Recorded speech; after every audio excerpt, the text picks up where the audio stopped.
Hello भैया लोगन, नमस्ते प्रणाम। कैसे ना आप लोगन? उम्मीद बात ठीक हुई है। हम आप सबके छोट भाई अमर सिंह। तो भैया लोगन, आज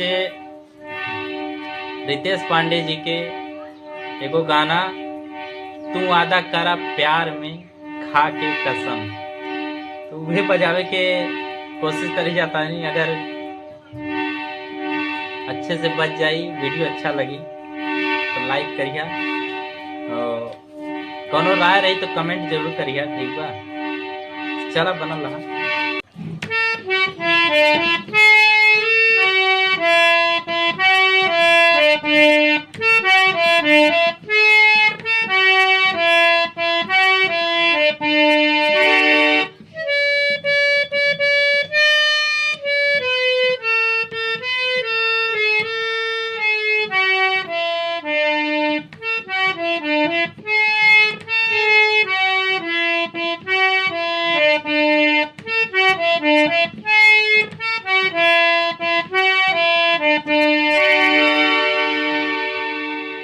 तो भैया लोगन, वीडियो अच्छा लगा हो तो वीडियो को लाइक करा, शेयर करा।